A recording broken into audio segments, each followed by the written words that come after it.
Mission 2030 Rajasthan का जो अशोक गहलोत ने दिया है। दरअसल इस मिशन का लक्ष्य सरकार ने बताया कि अगले 7 सालों में देश के अग्रणी राज्यों में राजस्थान को शुमार करना और जो अभी प्रगति है उसको 10 गुना करने का लक्ष्य रखा गया है। लेकिन हम भी सब जानते हैं कि जब भी किसी देश या प्रदेश का मुखिया सपना देखता है तो किसी एक व्यक्ति का उसका निजी सपना नहीं होता, एक साझा सपना होता है, एक शेयर्ड ड्रीम होता है जिसमें योगदान होता है हर एक नागरिक का, हर एक प्रदेशवासी का उसे साकार करने के लिए। तो किस तरह से इसमें हर एक प्रदेशवासी का योगदान हो सकता है, किस तरह से सरकारें काम करेंगी, और जो खासतौर पर राजस्थान की छवि पिछले 2 दशकों पहले की स्थिति देखें तो बीमारू राज्यों की रही थी, लेकिन पिछले कुछ वर्षों में लगातार राजस्थान अब प्रगति के पथ पर है। आप चाहे इंफ्रास्ट्रक्चर देखें, स्वास्थ्य देखें, शिक्षा देखें, बाकी तमाम कनेक्टिविटी को लेकर के देखें तो वो ज़बरदस्त तरक्की हुई है। लेकिन अभी भी काफ़ी जो मंजिलों का रास्ता है, जो 2030 का लक्ष्य रखा गया है, उसे पाने में अभी कई रास्तों से गुजरना बाकी है। और इसमें एक बड़ा सेक्टर आता है टूरिज़्म, जो राजस्थान की पहचान है और राजस्थान को जो सबसे ज़्यादा बिजनेस ट्रैक्शन कहें या फिर प्रगति के पथ पर बढ़ाने के लिए, तो उसमें टूरिज़्म का बड़ा योगदान रहा है। और आज हम खास तौर पर जब अजमेर में हैं, और पुष्कर तो तीर्थों की तीर्थ कहा जाता है, उसके आसपास के इलाके को ब्रह्मा जी का मंदिर है, अजमेर में दरगाह शरीफ है, तो हम उस जगह पर हैं जो टूरिज़्म के लिए वैसे ही अपने आप में बड़ी पहचान रखती है। तो आज के कॉन्क्लेव के सत्र की शुरुआत हम टूरिज़्म सेक्टर से ही करेंगे, पर्यटन से ही करेंगे, और सेशन का नाम रखा गया है transformation of Rajasthan via tourism. तो मेहमान हमारे साथ आज राजस्थान आरटीडीसी के राजस्थान टूरिज़्म डेवलपमेंट कॉरपोरेशन के चेयरमैन धर्मेंद्र राठौड़ साहब हमारे साथ मौजूद होंगे। राठौड़ साहब, बहुत बहुत स्वागत है एनडीटीवी के मंच पर। बहुत बहुत धन्यवाद आपको। जब भी बात होती है टूरिज़्म की और प्रगति की, तो राजस्थान और टूरिज़्म अपने आप में एक पर्याय हैं दोनों।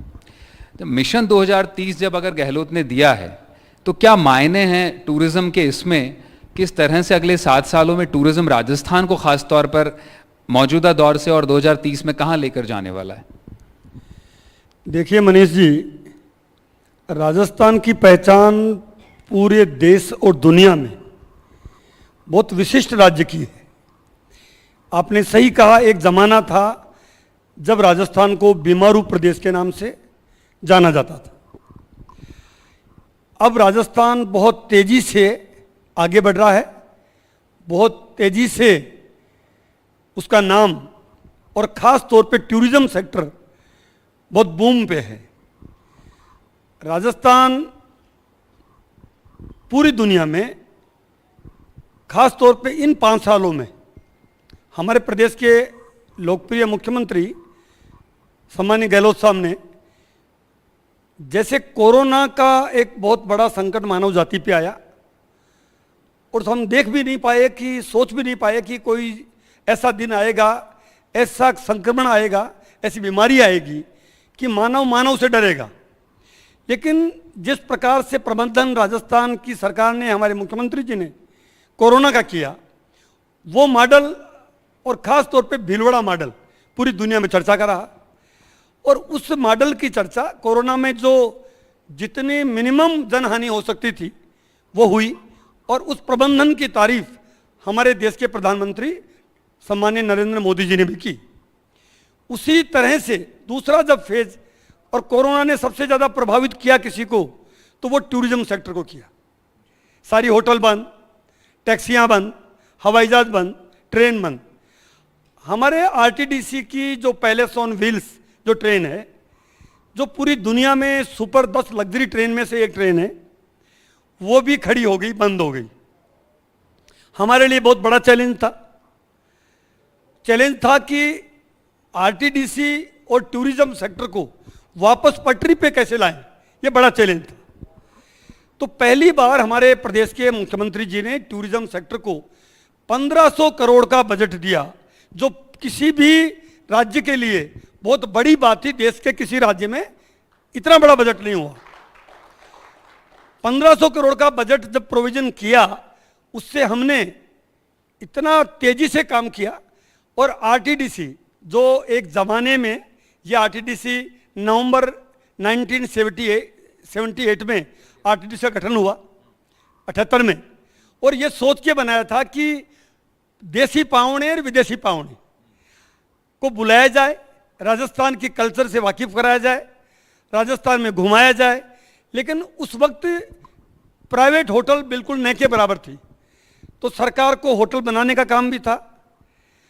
तो टूरिज्म सेक्टर को एक तरह से इंफ्रास्ट्रक्चर डेवलप करने के लिए आरटीडीसी का गठन किया, और 82 में आरटीडीसी ने रेलवे से एक एग्रीमेंट करके और पैलेस ऑन व्हील्स, जो कि राजस्थान है वो राजाओं का, राजस्थान गढ़ों का, किलों का, हवेलियों का, और राजस्थान की जो कल्चर है, राजस्थान का जो मेहमान नवाजी है वो लाजवाब है। तो उसको और ज़्यादा प्रमोट करने के लिए कि ट्रेन का नाम रखा पैलेस ऑन व्हील्स, यानी राजमहल पहियों पे, वो नाम रखा। और 82 से वो ट्रेन लगातार आरटीडीसी ने चलाया, बहुत ही सफल संचालन रहा। उस ट्रेन का कोरोना के टाइम आके वो खड़ी होना पड़ा उसको।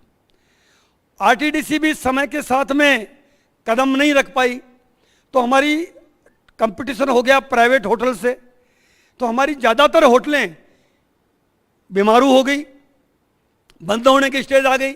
और पिछली सरकार ने तो आरटीडीसी को बंद करने का करीब करीब फैसला कर लिया था।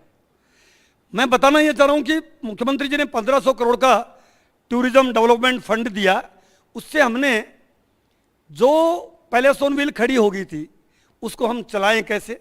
तो रेलवे और आरटीडीसी के मध्य में कुछ जो बकाया भुगतान था उसको लेके इशू था।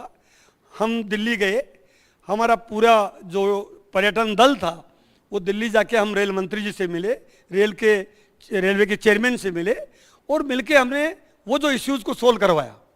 लेकिन चैलेंज ये था कि क्या कोरोना के बाद में ये ट्रेन आरटीडीसी खुद चला पाएगी। तो हमने आपको ये बताते हुए खुशी है उस चैलेंज को स्वीकार करके, और पैलेस ऑन व्हील को हमने चलाया ही नहीं, 5 करोड़ मुनाफे के साथ हमने आरटीडीसी ने मुनाफा कमाया। मुझे खुशी इस बात की है। उसके बाद में जितनी हमारी होटल्स है, 10 हमारी जो हेरिटेज होटल थी आरटीडीसी की, जिसमें से झूमर बावड़ी सवाई माधोपुर की सबसे पॉपुलर और सबसे यानी ऐसी लोकेशन है जो शायद ही देश में कोई होटल हो, उस होटल को हमने जीर्णोद्धार किया। आज वो बहुत ही खूबसूरती से चल रही है। सीली सेड अलवर की, हमारे पुष्कर जहां आप हैं, पुष्कर की जो होटल है हमारी आरटीडीसी की, सरोवर के ऊपर है, सबसे अच्छी लोकेशन की थी। लेकिन आपको ये बता रहा हूँ वो होटल की हालत बहुत खस्ता हो गई थी। अभी जब बजट हमारे पास पर्याप्त था तो उसको भी हमने बहुत ही अच्छी जीर्णोद्धार कर दिया और उसका हमने उद्घाटन भी कर दिया है। ऐसी 10 होटलें हमने आरटीडीसी करी। इसके अलावा मुख्यमंत्री जी ने जो बड़ा फैसला किया वो किया होटल को इंडस्ट्री का दर्जा देने का। ये बहुत बड़ा फैसला था, और ये फैसला और ये मांग पिछले लंबे समय से 30-40 साल से होटल व्यवसायी ये मांग कर रहे थे कि होटल को इंडस्ट्री का दर्जा दे। यहाँ दर्जा दिया गया और उसका फायदा ये मिला कि तमाम होटलों के मालिक या टूरिज्म इंडस्ट्री से जुड़े लोग मुख्यमंत्री जी को जाके ने धन्यवाद दिया, और आज सारी होटल जो हैं उसका असर ये हुआ कि अब सारे होटल के जो मालिक हैं उनका हौसला अफजाई हुई, और अब स्थिति ये बन गई है कि होटलों में जगह नहीं है। हमारी आरटीडीसी की होटलें फुल हैं, ये हालत हो गई है। और उसके बाद एक पॉलिसी लेके आए मुख्यमंत्री जी, हमारी सरकार, ग्रामीण पर्यटन पॉलिसी, कि गांव-गांव में होटल खुले। उसमें पहले ये था कि कन्वर्जन कराते थे ज़मीन की तो सरकारी दफ्तरों में चक्कर लगाने पड़ते थे, बहुत सी बाधाएं थी, बहुत सी बैरिकेटिंग थी, सबको हटाया। और अब कोई भी आदमी जो होटल खोलना चाहे गांव में उसको कन्वर्जन की छूट दे दी, और कई तरह की सब्सिडी भी उसमें दी है। तो अब उसका पर्पज भी ये था मनीष जी कि गांव में जब होटल खुलेगी तो गांव के जो बच्चे हैं उनको रोजगार मिलेगा। तो ये एक बड़ा काम हुआ जो पूरे राजस्थान में, राजस्थान पहला राज्य है जहां होटल को इंडस्ट्री का दर्जा दिया, राजस्थान पहला राज्य है जहां ग्रामीण पर्यटन पॉलिसी बनी, और फिल्म प्रमोशन पॉलिसी भी, जिसमें 2 करोड़ तक की सब्सिडी हमारी सरकार ने देने का फैसला किया है। जी, रूरल टूरिज्म का भी एक मेरे पास सवाल था, हालांकि आपने काफ़ी विस्तृत ढंग से समझा दिया। मैं आप ही के जवाब से एक सवाल मेरे पास है धर्मेंद्र जी। आपने जिक्र किया कि किस तरह से पिछली सरकार में आरटीडीसी की प्रॉपर्टीज को बेचने की नौबत आ गई थी और सरकार उसे बंद ही करना चाहती थी, और आप उसे अब धीरे धीरे मुनाफे में लेकर आ रहे हैं और रिवाइव कर रहे हैं। लेकिन एक बड़ा सवाल ये है कि इस तरह की नौबत आरटीडीसी की प्रॉपर्टीज को बेचने की या फिर ठेके पर देने की क्यों आती है? आपने पैलेस ऑन व्हील्स का जिक्र किया, वो खुद अब जब मुनाफे में आई है तो वो आपको प्राइवेट हाथों में जाने के बाद आई है। जयपुर में खासा कोठी का उदाहरण हमारे सामने, कभी वो एक ऐसा होटल था जहां पर विदेशी आके ठहरना चाहते थे, लेकिन आज उसकी हालत सबको मालूम है। गवर्नमेंट हॉस्टल का मामला आपके सामने कि उसमें किसी भी सरकारी होटल, मतलब करीब करीब 100 कमरे हैं उसमें, जिनको काफ़ी इस्तेमाल किया जा सकता था। लेकिन इस तरह की बहुत सारी राजस्थान में, पश्चिमी राजस्थान में या चाहे पूर्वी राजस्थान में, ऐसी बहुत सारी प्रॉपर्टीज़ हैं जिन्हें एक्सप्लॉइट किया जा सकता था टूरिज्म के लिहाज से। आरटीडीसी के मिडवे का, बहरोड का एग्जाम्पल आपके सामने कि वो हाईवे उसके सामने से निकाल दिया गया और वो पूरी तरह से बंद होने के कगार पे आ गया। तो ऐसा नौबत क्यों आती है कि सरकारों को उन्हीं की प्रॉपर्टी किराए पर, ठेके पर देनी पड़ती है, लेकिन जब वो निजी हाथों में आ जाती तो मुनाफा कमाने लग जाती हैं? ऐसा क्यों है? देखिए, इसका सबसे बड़ा कारण यह है कि सरकारों का अंधाधुंध निजीकरण और आर्थिक उदारीकरण की राह पे चलना। भारतीय जनता पार्टी की जहाँ जहाँ सरकारें हैं, देश में मोदी जी प्रधानमंत्री हैं, आप देख लो कि जब से मोदी जी की सरकार आई है उन्होंने अंधाधुंध निजीकरण पे जोर दिया है। रेलवे निजीकरण की तरफ बढ़ रहा है, एयरपोर्ट करीब करीब प्राइवेट हाथों में जा चुके हैं, पोर्ट जा चुके हैं, और जितनी सरकारी बड़ी कंपनियां हैं, इवन आईटीडीसी की होटल है जो दिल्ली में अशोका होटल है, वो भी निजीकरण की तरफ बढ़ रही है। बता ये रहा हूँ। और दूसरी तरफ जब कांग्रेस की सरकारें हैं वो थोड़ा सोशल सिक्योरिटी और एक जुडिशियस फैसले करती है कि हमको, क्योंकि सरकारों की जिम्मेदारी है कि वो जनता को प्राइवेट हाथों पे पूरा नहीं सौंपे। जैसे एक बहुत बड़ा एग्जाम्पल बता रहा हूँ, आपकी बात को ही मैं कोट कर रहा हूँ कि हमारी सरकार ने जो सामाजिक सुरक्षा के लिए कई फैसले किए, उसमें सबसे बड़ा फैसला सरकारी कर्मचारियों को ओल्ड पेंशन स्कीम ओपीएस लागू करना। ये क्यों किया?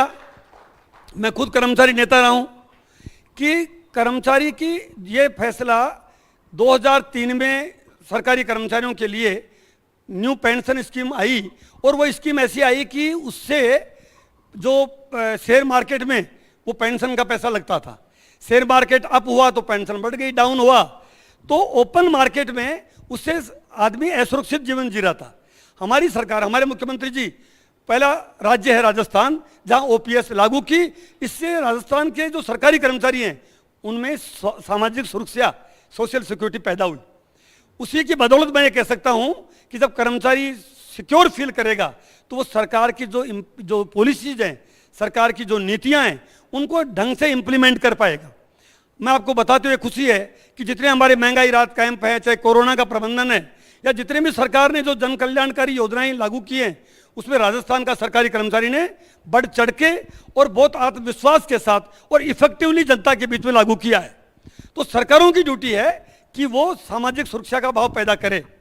आपको पता है कि अभी हमारी सरकार ने एक बड़ा फैसला किया राइट टू हेल्थ का, आरटीएच। देश का पहला राज्य है जहां राइट टू हेल्थ कानून, कई तरह के विरोध हुए, कई तरह की अड़चनें आई, लेकिन मुख्यमंत्री जी ने बिल्कुल एकदम स्ट्रिक्ट रहे, एकदम बोल्ड रहे और आरटीएच कानून लागू करने वाला पहला राज्य बना। इसी ढंग से मिनिमम गारंटी एक्ट, राजस्थान पहला राज्य है जहां मिनिमम गारंटी एक्ट बना। मिनिमम गारंटी एक्ट राजस्थान की जनता को सोशल रूप से सिक्योर फील कराता है। तो हमारी सरकारें, कांग्रेस की सरकारें अंधाधुंध आर्थिक उदारीकरण नहीं करती है, वो अपनी जनता को, और होना भी चाहिए कि जनता को सामाजिक सुरक्षा मिलते हुए फिर निजीकरण की तरफ जाया जाए। मतलब एक तरफा प्राइवेटाइजेशन एक तरफा नहीं होना चाहिए, क्योंकि इसीलिए गरीब आदमी को, सरकारों की जिम्मेदारी है गरीब आदमी को प्रोटेक्ट करे, ओपन मार्केट के भरोसे नहीं छोड़े। विकलांग आदमी है, निःशक्त है, अशक्त है, निर्बल है, गरीब है, उसको सरकारें एक प्रोटेक्शन दें, एक मिनिमम गारंटी दें, मिनिमम इनकम दें। बहुत सी सरकारें दुनिया में वो सोशल सिक्योरिटी देती है। 25 लाख का जो बीमा हुआ है वो एक तरह से सोशल सिक्योर फील किया है। राजस्थान पहला राज्य है जहां 25 लाख का बीमा हुआ है। राजस्थान पहला राज्य है जहां दुर्घटना से 10 लाख रुपए का बीमा होता है। होता क्या था पहले, एक्सीडेंट हो गया या किसी न किसी कारण से किसी परिवार में मौत हो गई, उसको लाख रुपए 50,000 रुपए आए दिन लोग सड़कों पे लेके डेड बॉडी को बैठे रहते थे, और 50,000 कभी 1 लाख रुपए कभी 2 लाख रुपए। मैं नहीं समझता हूं कि देश में किसी भी राज्य में 10 लाख रुपए दुर्घटना का बीमा किसी राज्य में हो, मेरी जानकारी में नहीं है। तो मैं बता ये रहा हूं कि इस ढंग से मतलब कितने कानून हमारी सरकार ने बनाए हैं, और 2030 का जो मिशन 2030 है, ये मिशन 2030 ये है कि जिस ढंग से कांग्रेस की सरकार ने काम किया है 2030 तक आज जो राजस्थान है उसका 4 गुना से 10 गुना राजस्थान दिखेगा, ये हम आपको विश्वास दिलाते हैं। नहीं, ये 10 गुना प्रगति की बात आप कर रहे हैं, लेकिन एक बड़ी बात यहाँ समझ ये नहीं आ रही है कि अब जाहिर तौर पर नायाब नीतियाँ हैं कि राइट टू हेल्थ आप 25 लाख का बीमा कर रहे हैं, आपने रोजगार के मिनिमम वेजेस की गारंटी आप दे रहे हैं, महिलाओं के लिए आप तमाम तरह की योजनाएं निकाल रहे हैं, स्वास्थ्य की ओल्ड पेंशन स्कीम आपने फिर से बहाल कर दी। पर बड़ा सवाल राठौड़ साहब ये है, खुद वही अर्थशास्त्री उठा रहे हैं जो यूपीए सरकार में सलाह दे चुके हैं कि गहलोत साहब तो नारा बना चुके हैं कि आप मांगते मांगते थक जाएंगे, मैं देते देते नहीं थकूंगा, लेकिन बड़ा सवाल ये कि देंगे कहां से, क्योंकि प्राइम मिनिस्टर तो कह चुके हैं कि भाई जो बीजेपी के अन्य नेता भी कहते हैं कि ये तो कर्ज लेकर घी पीने जैसी आदत है, ये आप जो है दूसरे स्टेट पर दूसरी सरकारों पर इतना भार छोड़ जाएंगे और ये खराब नीति है, आप ये बड़ा आरोप लगता है। देखिए मनीष जी, कर्ज लेके अगर हमें कर्जा लेते हैं और जनता की भलाई के लिए कर्जा लेते हैं, मैं ये भी जानना चाहूंगा तो चुकाएंगे कहां से। लेकिन इतना शानदार वित्तीय प्रबंधन किया इस बार हमारे मुख्यमंत्री जी ने, इतना शानदार कि बिना टैक्स लगाए और जो बजट में, अच्छा ये भी आप नहीं कह सकते हो कि चुनाव में ही किया है। पहला बजट आप देखेंगे मुख्यमंत्री जी का पहला बजट जो वो वित्त मंत्री के रूप में उन्होंने बजट पेश किया, शानदार बजट। दूसरा बजट शानदार, तीसरा बजट शानदार, चौथा बजट शानदार और 5वां बजट भी शानदार, यानी लगातार एक से बढ़कर एक फैसला किए उन्होंने। तो ये बीजेपी के आरोप कि उधार लेके घी पीना, ये उनका आरोप बीजेपी ने खुद अर्थशास्त्री मोंटेक सिंह अहलुवालिया जो यूपीए सरकार में सलाहकार रह चुके हैं वो भी आरोप लगाते हैं गलत पॉलिसी है, वो बोलते हैं। देखिए मैंने कहा ना कि आर्थिक उदारीकरण और निजीकरण की तरफ अगर जो ज्यादा फोकस करोगे तो ये बातें होंगी। सरकारों की जिम्मेदारी है कि हर नागरिक को सामाजिक सुरक्षा प्रदान करे। अगर सामाजिक सुरक्षा प्रदान करोगे तो आपको पेंशन देनी पड़ेगी, 1,000 रुपये हमारे मुख्यमंत्री जी ने दिया है। अगर सामाजिक सुरक्षा महसूस कराओगे तो 25 लाख का बीमा करना पड़ेगा आपको।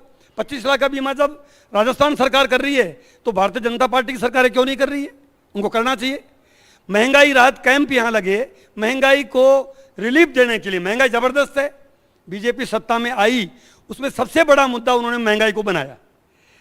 सिलेंडर को लेके आज भी हमें याद है, स्मृति ईरानी जी उस वक्त दिल्ली की सड़कों पे सिलेंडर के साथ उनकी फोटो छपी है, लेकिन सत्ता में आने के बाद उन्होंने महंगाई से राहत देने का कोई काम नहीं किया। महंगाई कई गुना बढ़ी है।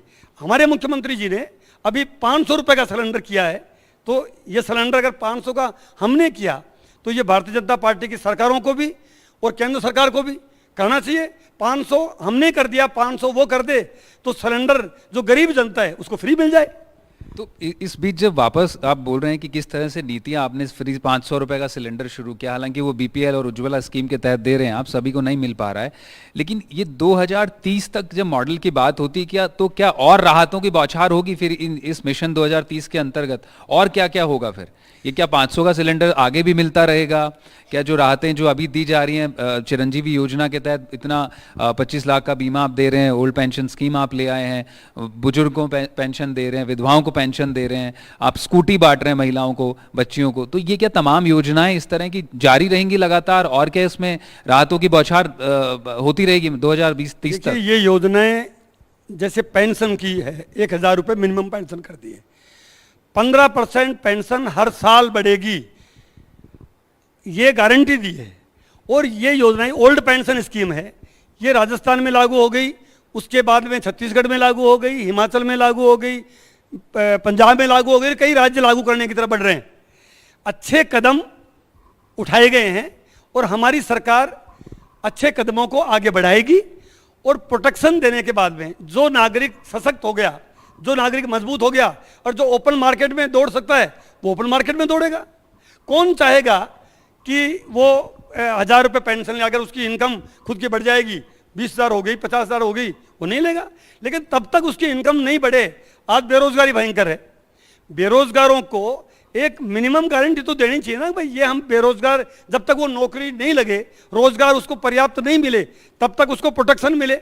अगर उसको 2,000, 4,000, 5,000, 10,000 अगर उसको एक प्रोटेक्शन मिलता है तो अच्छी बात है, ये ड्यूटी है सरकारों की। जब वो नौकरी लग जाएगा, बेरोजगार नहीं रहेगा, अपने आप हो जाएगा। तो ये मेरा कहने का भाव ये है कि सरकारों की जिम्मेदारी है अपने प्रत्येक नागरिक को सुरक्षित जीवन दे, और ये संविधान में अधिकार भी है, ये संविधान में लिखा भी है। एक आरोप ये लगता है कि आप दे तो जरूर रहे हैं लेकिन वसूल भी लेते हैं, मतलब आप पर वैट बढ़ाने का सबसे महंगा जो डीजल पेट्रोल मिलता है वो राजस्थान में मिलता है, और बाकी दूसरे सेस जो लगे हुए हैं, चाहे वो इलेक्ट्रिसिटी के जरिए आप वसूलते हैं या बाकी तमाम सेवाओं के जरिए, बड़ा आरोप लगता है कि आप एक हाथ से बाट जरूर है लेकिन दूसरे तरफ से इनडायरेक्टली आप वसूल भी रहे हैं। ये आरोप बिल्कुल निराधार है। वैट जो लगाया गया राजस्थान में उसको कम भी किया पिछले दिनों, और जो हिस्सा केंद्र से राजस्थान को मिलना चाहिए वो हिस्सा नहीं मिल रहा है, उसके लिए केंद्र सरकार जिम्मेदार है। और बिजली की बात आप कह रहे हैं, बिजली में फ्यूल सरचार्ज की जो बात होती थी बिल्कुल माफ कर दिया गया है। तो इतनी रिलीफ, 100 यूनिट बिजली सभी के लिए माफ है और 200 यूनिट तक फ्यूल चार्ज भी माफ है।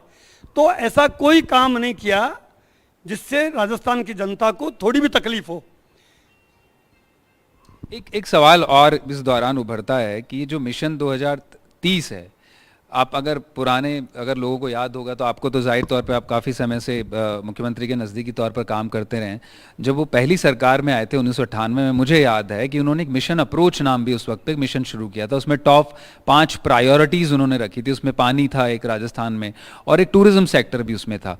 और उसी की कमोबेश मैं जब इस मिशन 2030 को देखता हूँ तो उसकी एक झलक दिखती है। तो 2008-2003 तक उनकी सरकार फिर चली गई थी, तो वो जो मिशन अप्रोच था और अब मिशन 2030 है, कितना बदलाव राजस्थान में आ गया है? और क्या ये भी क्योंकि कई जगह पे ये शक शुबा मतलब दूर करना आपकी जिम्मेदारी है कि क्या ये भी कहीं कागजी मिशन तो बनकर नहीं रह जाएगा? देखिए, ये योजनाएं जो 5 साल में लागू की हैं वो धरातल पे उतर चुकी हैं। मिशन 2030 का पर्पज है कि 2030 आते आते राजस्थान की प्रगति 10 गुना बढ़ेगी। अब जैसे मैं आपको एक एग्जांपल दूं, कोटा मॉडल डेवलपमेंट का राजस्थान का सबसे बड़ा मॉडल है। अभी चंबल रिवर फ्रंट और सिटी पार्क और कोटा शहर का जो जिस ढंग से लाइट फ्री कोटा किया है, जिस ढंग से वहाँ के सड़कें बहुत सुंदर बनाई है, एक अपने आप में देश में वो मॉडल बना है कोटा। हमारे 2030 तक हमारा सपना है कि शहरों का विकास हम कोटा की तरह, सारे शहर कोटा की तर्ज पे हो जाएंगे। तो हमने करके बताया है पहले कोटा को। आप कोटा जाइए, कोटा में घूमिए, आपको लगेगा कोटा पहले क्या था आज क्या है। जहां आप पुष्कर में हैं, पुष्कर ब्रह्मा जी की नगरी है, तीर्थों का तीर्थ है, यहाँ लाखों लोग स्नान करने आते हैं। और इस पुष्कर का हालत क्या था और इन 5 सालों में पुष्कर का हम क्या किया। ब्रह्मा जी का मंदिर तो जीर्णोद्धार के लिए लंबे समय से प्रतीक्षारत था, लेकिन नहीं हो पाया। आज ब्रह्मा जी का मंदिर का जीर्णोद्धार का बाह्य भाग तो जीर्णोद्धार का काम चल रहा है, अंदरूनी भाग में भी मतलब, और था क्या, एएसआई विभाग से परमिशन के चक्कर में इतने साल अटका था। हमने प्रयास किया हमारे मुख्यमंत्री जी के आशीर्वाद से, और वो आज ब्रह्मा मंदिर का काम चालू है। कोई जमाने में ब्रह्मा जी के मंदिर का जीर्णोद्धार आदि शंकराचार्य जी ने किया था। हम सौभाग्यशाली है, हमारी सरकार सौभाग्यशाली है, हम लोग सौभाग्यशाली है जो ब्रह्मा मंदिर का जीर्णोद्धार हमारे माध्यम से हो पाया। पुष्कर का जो सरोवर है जिसमें लोग स्नान करने आते हैं, उस जल का आचमन करते हैं, बरसों से इस पुष्कर में सीवरेज का पानी जा रहा था। जो भी यहाँ पॉलिटिकल लोग या ब्यूरोक्रेट आते थे, तीर्थ पुरोहितों की पहली मांग होती थी कि पुष्कर सरोवर में गंदा पानी जा रहा है, उसकी रोकथाम हो। कई सरकारें आई, कई गई, किसी ने सुध नहीं ली। जो लोग मंदिर की बात करते हैं, सरोवर की बात करते हैं, गाय की बात करते हैं, ये वोट के लिए तो करते हैं लेकिन मौके पे कुछ नहीं करते हैं। ये साक्षात इसका पुष्कर एग्जाम्पल है। उस सरोवर में गंदा पानी की एक बूंद नहीं जाए, उसके लिए भी हमारे मुख्यमंत्री जी ने न केवल बजट दिया, उसका भी काम अभी चालू है, आप जाके देख सकते हैं। पुष्कर विकास प्राधिकरण, राजस्थान में जिले बने 19, संभाग बने 3, प्राधिकरण केवल राजस्थान में एक बना, हमारे मुख्यमंत्री जी ने बनाया, वो पुष्कर विकास प्राधिकरण बनाया। ये बहुत बड़ा फैसला हुआ है। और पुष्कर कॉरिडोर, पुष्कर का क्या कायाकल्प होगा, पुष्कर का हमने क्या सपना देखा है, जैसे कोटा का सपना धारीवाल जी ने देखा और उसको मूर्त रूप दिया, ऐसे पुष्कर का सपना हमने देखा कि पुष्कर क्या था और क्या, वो हमने पूरा तैयारी कर ली है कि आने वाला समय पुष्कर का इतना सुंदर बनेगा कि काशी विश्वनाथ और अयोध्या से ज़्यादा नहीं तो उससे कम भी नहीं होगा पुष्कर, ऐसा पुष्कर बनाएंगे हम। उसके बाद में हम अजमेर आज क्या है, अजमेर आप देख रहे हैं, अजमेर में लगातार, अजमेर शहर में 4 बार उत्तर से 4 बार दक्षिण से लगातार भारतीय जनता पार्टी के विधायक लगातार जीत रहे हैं। और वहाँ हालत देखिए, पुष्कर अजमेर में नगर निगम भारतीय जनता पार्टी के हैं, अजमेर से सांसद भारतीय जनता पार्टी के हैं। तो उसके बाद अजमेर का विकास हुआ क्या है, हम ये वादा कर रहे हैं, ये विश्वास दिला रहे हैं कि आने वाला जो समय है वो अजमेर का भी इतना जैसे कोटा है वैसा हम आने वाले समय में अजमेर को बनाएंगे। ये हमारा मिशन 2030 है। और ये बात हम खाली सपना नहीं दिखा रहे हैं, पहले हमने ग्राउंड पे काम किया है, कोटा पे काम कर चुके हैं, कोटा बन चुका है। अब हमारा मिशन 2030 ऐसे हम शहरों को बसाएंगे। ब्रह्मा मंदिर का काम चल रहा है, पुष्कर सरोवर का काम चल रहा है, पुष्कर विकास प्राधिकरण बन गया है, पुष्कर में अंतर्राष्ट्रीय गोल्फ कोर्स के लिए जमीन हम देख रहे हैं, माइस यहाँ बन रहा है, भैरू घाटी का काम चल रहा है, पानी की समस्याएं अजमेर की हम दूर कर रहे हैं, इस पे काम कर रहे हैं। और आने वाला 2030 है, उसमें इसलिए लोगों को विश्वास जम रहा है कि पहले इन्होंने काम किया है, हमने बातें नहीं की है, हमने जमीन पे काम करके बताया है। इसलिए राजस्थान की जनता ये जान रही है कि अशोक गहलोत जी उनकी सरकार काम करती है, बात नहीं करती है। और 2030 में राजस्थान कैसा बनेगा, राजस्थान टूरिज्म के सेक्टर में हमने ढोलामारू टूरिस्ट कॉम्प्लेक्स का एक सपना देखा है जैसलमेर में। 2000 बीघा से ज़्यादा बीघा जमीन चिन्हित कर ली है, EOI RTDC ने जारी कर दी है। और इतना दुबई की तर्ज पे, जो दुबई में है, जो डेजर्ट है, वहाँ होटल्स आएंगी, पूरा एक ढोलामारू टूरिस्ट कॉम्प्लेक्स के नाम पे माननीय मुख्यमंत्री जी ने बजट में घोषणा कर दी है, उस पे काम चालू है। 5 माइस सेंटर राजस्थान में, माइस 5 और 5 इंटरनेशनल गोल्फ कोर्स, इसके बजट में घोषणाएं की है। ज़्यादातर जगह हमने ज़मीनें चिन्हित कर ली है, EOI जारी कर दिया है, जल्दी काम शुरू हो जाएगा। RTDC ने पहली बार, हमारी ट्रेन चलती है, हमारी होटलें हैं, हम बोटिंग का काम हमारा है, लाइट एंड साउंड शो है, उसके अलावा पहली बार RTDC ने हेलीकॉप्टर जाय राइड सेवा भी शुरू की है, जो जैसलमेर से शुरू की। तो आने वाला समय टूरिज्म का राजस्थान, चूँकि हमारा पर्यटन दल है वो भी स्पेन की राजधानी मैड्रिड जाके आया है। मैड्रिड में 168 कंट्री के जो प्रतिनिधि आए थे, टूरिज्म से जुड़े हुए लोग, उसमें जब हम राजस्थान के लोग वहाँ इंटरेक्शन हुआ हमारा, तो राजस्थान से मिलने वाले, राजस्थान के बारे में जानकर हमने जो ही कहा कि हम राजस्थान के, वो एकदम उनके चेहरे खिल गए। अच्छा, राजस्थान जहाँ धोरों की धरती है, राजस्थान जहाँ पे टाइगर है, राजस्थान जहाँ पे सरिस्का है, राजस्थान जहाँ उदयपुर झीलों की नगरी है, राजस्थान में सब कुछ है। जाहिर तौर पर वो छवि बदल भी रही है। पहले एक ज़माने में, मेरा सवाल भी पूछता आपसे, अभी थोड़ा समय का अभाव है, कि जिस तरह से धोरों की धरती के तौर पर ही पहचान थी, लेकिन इन दिनों, मतलब पिछले कुछ बीते समय में, राजस्थान अब जल जंगल पहाड़ सब कुछ राजस्थान में दिखने लगा है। आप टूरिज्म से खुद ही राजनीति की बात पर आ गए, तो मैं राजनीति की बात भी आपसे कर लेता हूँ। राठौड़ साहब, पिछले जो 4.5-5 साल गुजरे राजस्थान की राजनीति में, वो किसी से छिपे नहीं है। मतलब आपसी रस्साकशी हो या फिर खींचतान हो, वो लगातार चलते रही, अदावत बगावत के दौर चलते रहे। फिर कभी अभी जो रिसेंटली एक लाल डायरी निकल आई, इन सब तमाम चीज़ों की बातें होती रहीं। लेकिन गहलोत फिर भी कहते हैं कि इस बार रिवाज बदलेंगे, है ना, सरकार रिपीट का और लगातार नारा दे रहे हैं। क्या आपको लगता है कि अब वो जो अदावत चल रही थी वो थम गई है और इस बार सचिन और पायलट मिलकर जादू चलाएंगे? देखिए, एक घर में बर्तन होते हैं 2, वो भी बचते हैं। और हमारे कितने झगड़े हैं, लड़ाई है, उससे ज़्यादा झगड़े राजस्थान में भारतीय जनता पार्टी में। राजस्थान की सरकार ने, हमारे मुख्यमंत्री जी ने, हमारी पूरी पार्टी ने, सबने एकजुटता के साथ में काम किया है, राजस्थान की जनता की सेवा की है। इसलिए हम और जनता के लिए काम किया है। जनता से जब हम मिलते हैं तो लगता है, और जनता ये चाहती है कि राजस्थान की सरकार रिपीट हो। हम किसी घमंड में, अहंकार में नहीं है, हम हमारे अपने अंदाज से नहीं करें, राजस्थान की जनता की भावना है। और मैं ये दावा कर सकता हूँ आपसे, क्योंकि मैं कर्मचारी नेता भी रहा हूँ, राजस्थान में 10 लाख करीब गवर्नमेंट एम्प्लॉई है। गवर्नमेंट एम्प्लॉई को ओपीएस दिया है। गवर्नमेंट एम्प्लॉई बहुत संगठित है, अपने अधिकारों के बारे में वो सब जानता है। उनको पता है कि वाकई में ही ओपीएस लागू हुई है कि नहीं है। ओपीएस वाकई में ही राजस्थान में लागू हो गई है।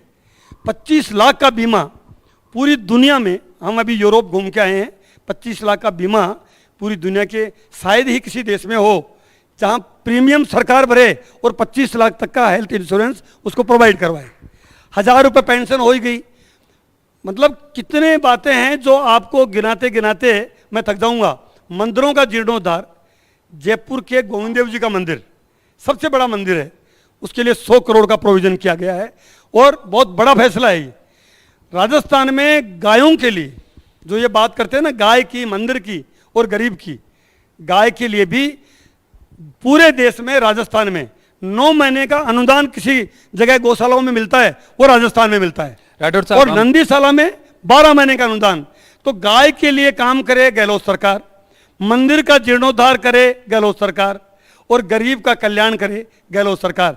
इस आधार पे मैं कह सकता हूं कि इस बार रिवाज बदलेगा और अशोक गहलोत जी की सरकार रिपीट होगी। आखिर में मेरा 20 सेकंड में आपसे सवाल है कि मिशन 2030 में क्या राजस्थान की जो छवि एक सेशन बेस्ड टूरिज्म डेस्टिनेशन की रही है, क्या 365 दिन की भी वो टूरिज्म डेस्टिनेशन बन जाएगी मिशन 2030 में? बिल्कुल, इतना स्कोप है राजस्थान में कि अब पुष्कर में, अब जहां आप अभी अपना ये लाइव हो रहा कॉन्क्लेव, पुष्कर में पहले पुष्कर पशु मेले के नाम से जाना जाता था और बहुत कम टूरिस्ट आते थे।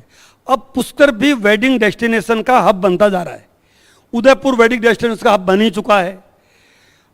पूरे राजस्थान में आप ऐसा कोई जिला नहीं होगा, जयपुर के तो कहने ही क्या है, कोटा की मैंने बात बताई दी आपको, अजमेर जहां ब्रह्मा जी की नगरी हो, ख्वाजा साहब की दरगाह हो, जहां नारायणी में जैन मंदिर हो, और जहां 2.5 दिन का झोपड़ा हो, जहां बड़ी बड़ी चर्च हो, पुष्कर में एक बहुत बड़ा गुरुद्वारा हो, सारे तीर्थों का जो जीर्णोद्धार किया है या काम किया है वो हमारी गहलोत सरकार ने किया है। तो क्या माना जाए कि पुष्कर की इतनी बातें हुई तो इस बार जो है पुष्कर या अजमेर में कहीं से धर्मेंद्र राठौड़ भी वोट मांगते नजर आएंगे इस चुनाव में 2023 में? बिल्कुल, मैं कांग्रेस पार्टी का सच्चा और पक्का कार्यकर्ता हूं। पार्टी जो मुझे आदेश देगी वो काम किया है, कर रहा हूं और करूंगा। बहुत बहुत शुक्रिया राठौड़ साहब, आपने तमाम सवालों पर खुलकर बात की एनडीटीवी के मंच पर, टूरिज्म से लेकर राजनीति और आपने निजी बातें की। बहुत बहुत शुक्रिया आपका। थैंक यू, धन्यवाद। तो ये थे राठौड़ साहब, धर्मेंद्र राठौड़ आरटीडीसी के चेयरमैन, जिन्होंने तमाम सवालों पर एनडीटीवी के मंच से बड़े दिल से और बड़े खुलकर बात की। बहुत बहुत शुक्रिया आपका इस सेशन के लिए।